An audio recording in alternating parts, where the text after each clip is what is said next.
اکثر آپ نے سائنس فکشن موویز میں دیکھا ہوگا کہ بلیک ہول یا پھر ٹائم مشین کے ذریعے ایک انسان دوسری انجان دنیا میں پہنچ جاتا ہے. تو کیا اب ہم بھی بلیک ہول کے ذریعے دوسری دنیا میں داخل ہو سکیں گے؟ ایک وقت تھا جب البرٹ آئنسٹائن نے آج سے تقریباً 100 سال قبل ہی اپنی جدید سائنس اور دماغی کیلکولیشن کے ذریعے جنرل تھیوری آف گریویٹی کو پیش کرتے ہوئے کہا تھا کہ میری کیلکولیشن کے حساب سے کائنات میں کچھ ایسی چیزیں دیکھ رہا ہوں جن کی گریویٹی باقی سب چیزوں سے ناقابل شمار زیادہ ہے. اس وقت ان کی باتوں پر لوگ ہنسا کرتے تھے. کچھ تو یہ بھی کہتے تھے کہ یہ آئنسٹائن پاگل ہو گیا ہے، بھلا یہ کیسے پوسیبل ہے. لیکن اگر آج آئنسٹائن زندہ ہوتے تو بے ساختہ ہنس پڑتے اور ان کی خوشی کی کوئی انتہا نہیں ہوتی، کیونکہ آج سے تقریباً 100 سال قبل انہوں نے اس کائنات کے راز سے جو پردہ ہٹایا تھا وہ آج بلیک ہول کی صورت میں سچ ثابت ہو کر سامنے آ گیا ہے. معزز دوستو، آج ہم جانیں گے کہ یہ بلیک ہول ہماری دنیا سے کتنا بڑا اور کتنا دور ہے. کائنات میں بلیک ہول کس طرح بنتے ہیں. دنیا کے دو سب سے بڑے سائنسدان البرٹ آئنسٹائن اور اسٹیفن ہاکنگ کا بلیک ہول کے نظریے کے بارے میں اختلاف کیوں تھا. اور آخر میں جانیں گے کہ اس بلیک ہول کی تصویر لینے کے لیے اتنی بڑی ٹیلی اسکوپ کی ضرورت تھی جتنی بڑی ہماری زمین ہے، لیکن بعد میں سائنسدانوں نے اتنی بڑی ٹیلی اسکوپ کا کیا حل نکالا. معزز دوستوں، ہمارے چینل کو سبسکرائب کر دیں اور بیل آئیکن پہ کلک کر دیں تاکہ ہماری ہر نئی آنے والی ویڈیو آپ کو مل سکے. معزز دوستوں، جیسا کہ ہم جانتے ہیں کہ روشنی فی سیکنڈ 3 لاکھ کلومیٹر کے فاصلے سے سفر طے کرتی ہے، اور یہ اتنی تیز رفتار ہے کہ روشنی دنیا کے 7 چکر صرف 1 سیکنڈ میں لگا سکتی ہے. اور یہی وجہ ہے کہ آج سائنس اس قابل ہوئی ہے کہ روشنی کی مدد سے کائنات کے فاصلے ناپے جاتے ہیں. بلیک ہول کو بھی جب اسی میتھڈ سے ناپا گیا تو یہ جان کے شاید آپ کو یقین نہ آئے کہ بلیک ہول کی لمبائی 400 ارب کلومیٹر ہے. اس کے علاوہ یہ بلیک ہول ہماری زمین کے مجموعی حجم سے 30 لاکھ گنا بڑا ہے اور زمین سے 50 کروڑ خرب کلومیٹر کے فاصلے پر واقع ہے. یعنی اگر آپ اس بلیک ہول تک پہنچنا چاہتے ہیں تو آپ کو 50 کروڑ خرب کلومیٹر کا فاصلہ روشنی جیسی رفتار سے اسپیس میں طے کرنا ہوگا، جو کہ ظاہر سی بات ہے کہ ہم انسانوں کے لیے روشنی جیسی رفتار سے سفر کرنا ناممکن سی بات ہے. جیسے جیسے سائنسدانوں کی ریسرچ بڑھتی گئی ویسے ویسے کائنات کے رازوں سے پردہ اٹھنے لگا. یہی وجہ ہے کہ 21ویں صدی کا انسان جانتا ہے کہ کس طرح زمین سورج کے گرد گھومتی ہے اور کس طرح سورج ستاروں کے گرد گردش کر رہا ہے، اور اتنا بڑا نظام شمسی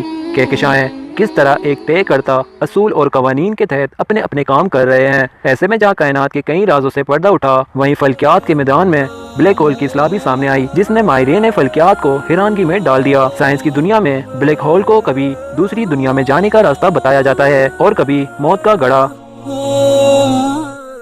معزز ناظرین، حال ہی میں ماہرین نے ایک ستارے کو بلیک ہول میں ہڑپ ہوتے ہوئے مشاہدہ کر چکے ہیں. اس میں گرنے والی کسی بھی چیز کا وقت اس کے خاتمے کا ہوتا ہے، خواہ وہ ستارہ ہو، معمولی سا مادہ ہو، توانائی ہو یا پھر کچھ اور. انجام صرف اور صرف موت ہے. کائنات میں بلیک ہول کس طرح بنتے ہیں؟ سائنس بلیک ہول کی یہی تعریف کرتی ہے کہ یہ وہ ڈیڈ اسٹارز ہوتے ہیں جو بالکل تاریخ ہو چکے ہوتے ہیں. سائنس کا یہ ماننا ہے کہ جب کوئی ستارہ اپنی زندگی کے آخری حصے میں پہنچتا ہے تو اس صورت میں یا تو ستارہ ایکسپلوڈ کر جاتا ہے یا پھر بلیک ہول میں تبدیل ہو جاتا ہے. کوئی بھی ستارہ بلیک ہول اس وقت بنتا ہے جب اس کے تمام مادے کو چھوٹی جگہ میں قید کر دیا جائے. بلیک ہول میں تھوڑی جگہ پر انتہائی زیادہ مواد کی وجہ سے اس کی کشش اتنی زیادہ ہو جاتی ہے کہ روشنی، جو کہ اب تک کی تحقیق کے اعتبار سے اس کائنات کی سب سے تیز ترین چیز ہے، وہ بھی اس بلیک ہول سے بھاگ نہیں سکتی بلکہ اس کے اندر ہی اپنی زندگی ہار بیٹھتی ہے. دنیا کے دو سب سے بڑے سائنسدان البرٹ آئنسٹائن اور اسٹیفن ہاکنگ کا بلیک ہول کے نظریے کے بارے میں اختلاف کیوں تھا؟ البرٹ آئنسٹائن اور اسٹیفن ہاکنگ کو کون نہیں جانتا؟